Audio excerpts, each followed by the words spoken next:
Ladies and gentlemen, hello and welcome back to my development attempts at making a skyblock modpack. First, I'm about to get rid of all of these grown crops, like so. And then, what's the plan today? Well, first of all, we are going to progress towards, but not completely into, the Bronze Age. As you can see, I have added a few more advancements here. And a way to make gold, which I forgot to rename, copper, and nickel. Oh, sorry, zinc in this case.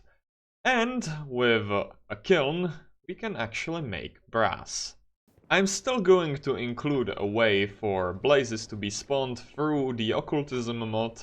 However, it will be in the Bronze Age already, where we get blaze burners, not before.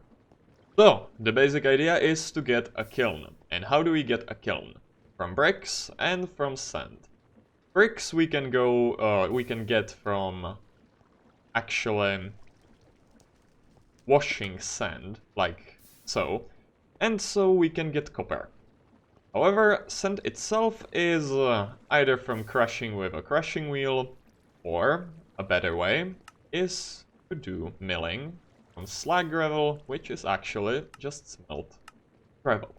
So if we grab a gravel here and throw it onto here, we will eventually, once I move this hook over here, we will eventually get a slag gravel.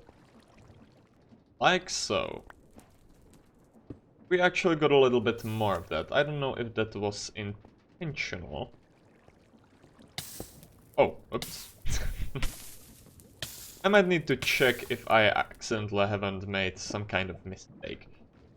After checking, I don't actually know where I got the 16 more from. But that doesn't matter.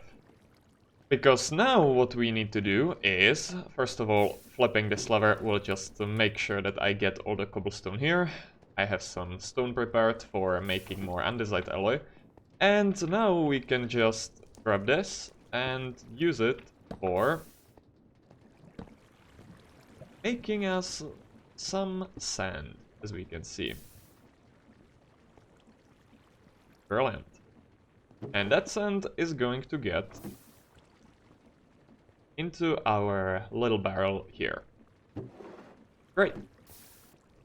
But apart from our kiln, I actually have a reason to build the kiln for something else.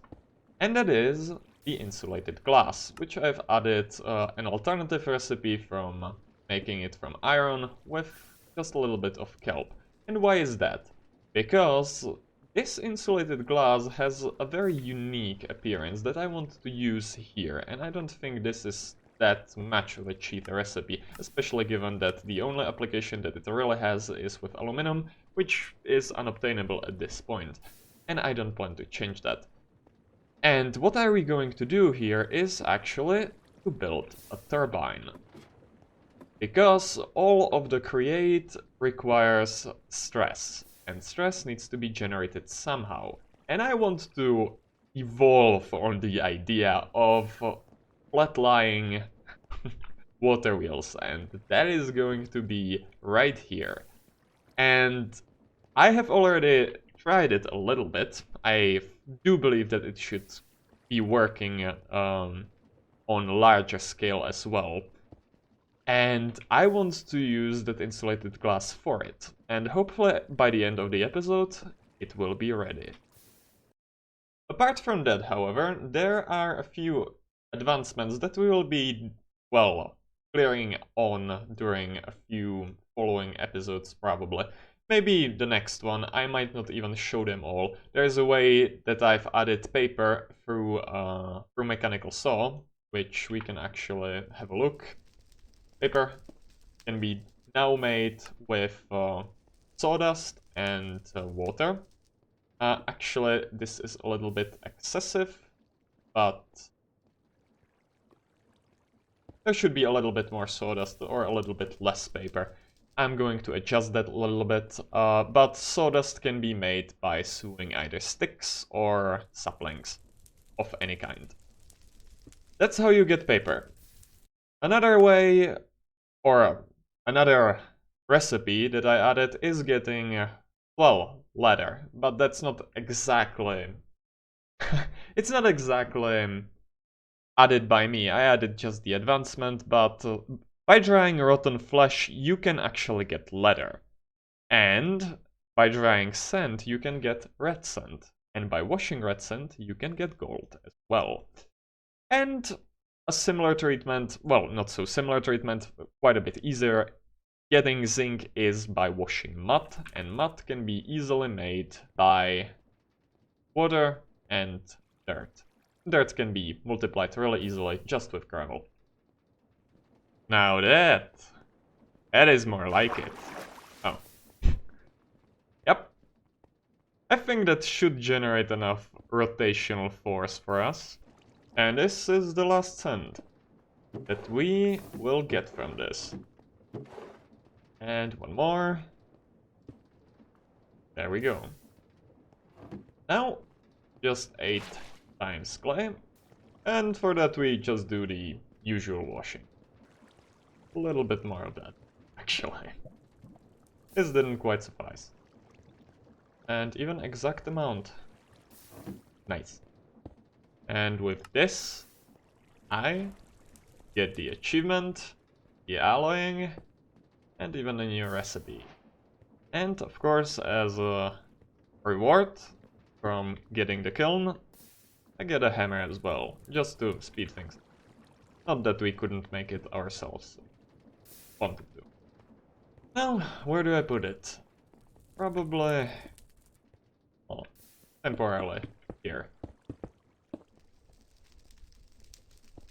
And there we go. Our little kiln. And now to the reason why I was collecting demon fruit this whole time. Because it's an alternative, not optimal, but an alternative way of getting kelp. I will be making a normal kelp farm later on, but for now this is more convenient for me at the beginning. And with that we can just throw it in with some fuel, hopefully. Like so. And we should be, pretty quickly, getting our first insulated glass purpose. And there we go. Brilliant. First of all, this glass is semi-transparent, and it has an interesting greenish color, which I do quite enjoy. And the second, you can just break it and you get it back. It's really nice mechanic. Now to the topic of why did I want this glass so bad. Well, we are going to utilize it to direct the flow of water around this, let's call it a turbine.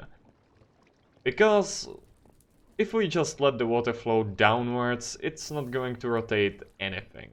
We need to force it to go around in a spiral. And the way to do it is by placing these around. Something like this. Then we'll just let the water flow around. And after clearing a little bit of the support blocks all around, we get to see how it actually looks like. And I think it's interesting. Pretty unique for sure. It will look just a little bit different once water is running through it, and in case you are wondering how exactly am I going to do that, you will see soon enough, once I get more glass and some walls to add to it. Now, what are we going to build the turbine around of? Well, we are going to be using stone bricks, and specifically framed glass panes. Oh, that should suffice. So, just like this, we should be able to built a nice little encasement for the turbine itself. Just gotta run the main pillars and the glass. But of course, before I do that, I need to get the water. So now, how do we actually put water into the turbine? Because the water cannot run directly, just around, downwards through the turbine, we need to help it a little bit with the mechanic of water-locking blocks, which, yeah, this is kinda it, but not exactly where I wanted to present it. We need to get the water here, into the corner. So I'll jump, place the water. So, I can take another water bucket, move to this corner, and same. And we have to do it for every single corner that we have here. And then the water will be running down through the entire turbine. This is weird. I don't think that should be happening with water, but I managed that.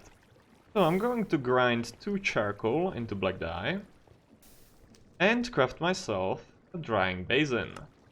Because reward for this is 2 sponge. That's going to be very useful here. Very. Shame that I didn't record that one, because with 1 sponge I sucked it all up. Amazing. Oh yeah, this is much easier. Why didn't I do it before? And step number 1 is done. Now, get all that water inside, somehow. Now, if I did everything correctly now, should be enough to just place this here, actually. How about twice water, pick up water, and like so. Yep, that should work. And next step, water here, water there, pick up water, and yep, absolutely yep, that's gonna work. Water, water, wheel. Oh, and pick up water. Easy. And these are the 2 last. Actually, I could make another layer, but first, let us check that we have the maximum speed. And that we can do with just engineer's goggles. Yep, 320 stress units at current speed, which fits exactly with this turbine. And it is actually exactly how this one is going to be working. And I think that looks pretty unique. Very unique, actually. And I am interested in one more thing. That is, what happens if there are an item inside of it? I just need to know. Where is it gonna go? Gonna go around? We're gonna see it? It reached the bottom. Oh, right. That's probably because it dropped by the side. Oh, that's a shame. Well, maybe if I made this of solid blocks, it could work. I might look into that later on. For now, I'm keeping it like this. Yes, it's working. And it's going to give us an awful lot of stress power. Unfortunately, however, we cannot really make a speedometer because redstone is currently unobtainable for us. However, a little recipe addition for the stressometer, and that shouldn't be too difficult. And done. It could be easily calculated how much actual stress we can take from it, but seeing it like this is just a little bit better. Yeah, 2240, I think that will do. However, before we continue, just interested of 40 here, and if I moved it, and 20. Okay, good to know. However, what we are going to do with all this energy and all this stress capacity, that's probably going to take a little bit of time and a little bit of preparation. So, I'm going to make a little factorization and actually rebuilding this into something more useful and more productive in next episode. This one might be a little bit shorter, I will have to see in my editing. However, I did what I wanted. Turbine and a kiln. Well, next time it is. Bye for now.